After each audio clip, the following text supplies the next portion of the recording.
Lawrence Stroll is once again in the firing line with his son's performance, or lack of performance, being scrutinised. It's not the first time that Stroll Sr. has been told to sack his son, but it is one of the few times that Stroll Jnr. has been significantly outperformed by his teammate. Is Daddy Stroll looking to adopt a new son? Fernando Stroll has a nice ring to it. But is this overt criticism of the potentially nepotistic alliance more about haters gonna hate? And does Lance actually deserve his place on the grid?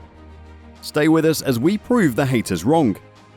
In case you've been living under a rock, Lance Strollovich, aka Lance Stroll, is a Canadian Formula 1 driver who competes for the Aston Martin Formula 1 team. He is the son of Lawrence Stroll, a prosperous businessman and co-owner of the Aston Martin Formula 1 team. Yeah, you heard that right. His daddy owns the team he drives for. He's what's known as a paid driver, which is someone who typically secures their position by providing personal sponsorship or utilising personal and family funds to support the team's operational expenses. Hence, Daddy Stroll. In the United States, a pay driver is sometimes referred to as a ride buyer or a rich kid. In sports car and GT racing, they may be called a gentleman driver, while in Australia, the term privateer is often used to describe such individuals. Ricardo Rosset, Alex Yoong, Giovanni Lavaghi, and Jean-Denis Delatraz, among other pay drivers, gained attention for their family-funded F1 careers and are often linked to underwhelming performances. Not sure how many of you remember that. To secure his Formula 1 seat for the 1991 Belgian Grand Prix, Michael Schumacher had to pay a sum of $150,000 to Eddie Jordan's team.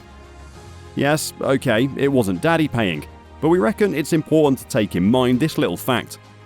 Not all pay drivers are completely useless, and we think some F1 fans and media have been a little harsh in thinking Lance is. Stroll, who made his F1 debut with Williams in 2017, has faced persistent criticism of being a paid driver due to his father, being worth $3.2 billion. But despite initial doubts about his progression, Stroll showcased his talent by dominating the FIA Formula 3 European Championship in 2016, outperforming notable drivers. Joining Williams during a period of decline, Stroll struggled initially, but secured his first F1 podium finish in Azerbaijan during his 8th race. While enduring a challenging 2018 season with Williams, Stroll's move to Racing Point in 2019, led by his father's consortium, provided new opportunities. Although he scored fewer points than his teammate Sergio Perez, Stroll started to change perceptions during the COVID-affected 2020 season, consistently scoring and achieving his second career podium finish at the Italian Grand Prix. I understand that everyone has their own opinion, and I can't change that. It's true that I come from a privileged background, and I won't deny that. However, I firmly believe that I've earned my opportunity in Formula 1 because I have consistently won championships in every category I've competed in, the 18-year-old stated when addressing reporters. We know, however, that Stroll's contribution extends beyond his father's name and financial backing. With 3 podium finishes, a pole position, and 5 seasons of solid performance in Formula 1, he stands out as one of the most intriguing stories in the sport. While his funding played a role in his entry, it is evident that Stroll possesses the necessary skills and qualifications to thrive in his position. The combination of financial support and genuine competence makes him a truly unique presence on the grid. Williams deputy principal Claire Williams said of Stroll in the past, "Money doesn't drive performance in the cockpit," she said.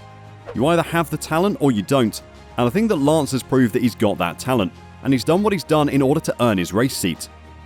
Yes, Aston Martin had a decline in 2021, affecting Lance Stroll's performance. They dropped to 7th in the constructors' standings, with Stroll finishing 13th in the drivers' standings. He closely trailed teammate Sebastian Vettel, but struggled to match his standout race performances. But does this mean he doesn't deserve to be on the team? The 2023 year has been a welcome surprise for the Wing team, but the evidence seems to justify that Stroll's contribution extends beyond his father's name and financial backing. Aston Martin have undeniably made the most significant leap in terms of performance compared to all the teams on the Formula 1 grid so far. The team based in Silverstone has pleasantly surprised the entire F1 community with their exceptional performance in the initial 3 races. Nevertheless, despite the remarkable results and consecutive podium finishes, owner Lawrence Stroll is not satisfied. This ambitious disclosure has garnered some severe criticism from fans, pointing fingers at his son. We have to remember that Lance Stroll's performance at Bahrain this season received praise as he made a comeback just 2 weeks after undergoing surgery. Not only are the fans applauding his efforts, but his teammate Fernando Alonso and Alpine's Esteban Ocon were also quick to congratulate the Canadian driver on his achievement. This is a huge achievement for any driver. Is he as good as Alonso though? According to F1 journalist Andrew Benson, matching a driver of Alonso's caliber in the same car would be a challenge for most drivers. However, Benson suggests that Stroll's consistency has been questioned, indicating that he may not be maximizing his full potential. Benson acknowledges Stroll's talent, emphasizing that there is no doubt about it. But Benson claims, "I think he's finding what nearly every teammate Fernando Alonso has ever had is finding. The guy is just super special, and he sets a standard that very, very few people can even get close to." Observers in 2023 have taken note of Fernando Alonso's willingness to assist his new teammate Lance Stroll, considering that Stroll's father Lawrence owns the Aston Martin team. During the race in Baku, Alonso was overheard offering advice to Stroll, specifically regarding a change to the car's brake balance, which he communicated through the team radio. The 41-year-old Alonso later clarified that he is helping to prepare Stroll to become a team leader in the long run.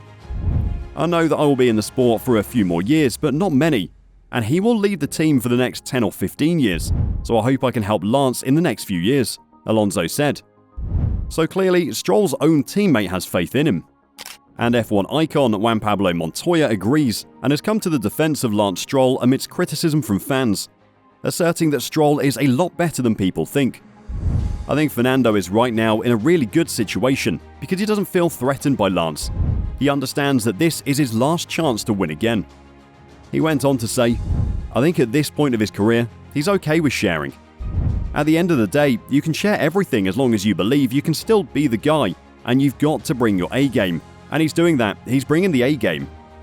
He also went on to add, "But Lance has come a long way, and I think Fernando is going to make him a much better driver."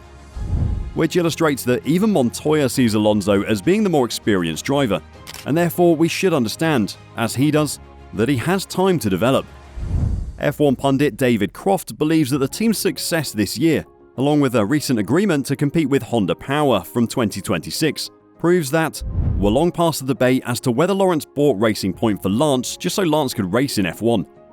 That argument, I think, has long gone now, because what they have is a very competitive team and car on the grid, and whatever the reasons for Lawrence Stroll's involvement, the benefits far outweigh the argument that he's just done it for his son.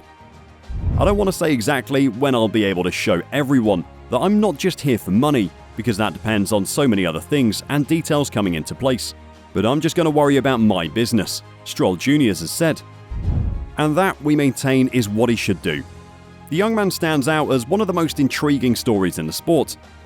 While his funding played a role in his entry, it is evident that Stroll possesses the necessary skills and qualifications to thrive in his position. This combination of financial support and genuine competence makes him a truly unique presence on the grid. As Croft has said, "I think it's really exciting times, and I think Lance is more than good enough to hold his own in Formula 1. Otherwise, he'd never have got a pole, he'd never have got podiums, he'd never have been the youngest guy ever to start on the front row, and he'd never have won championships going up into Formula 1. What do you reckon?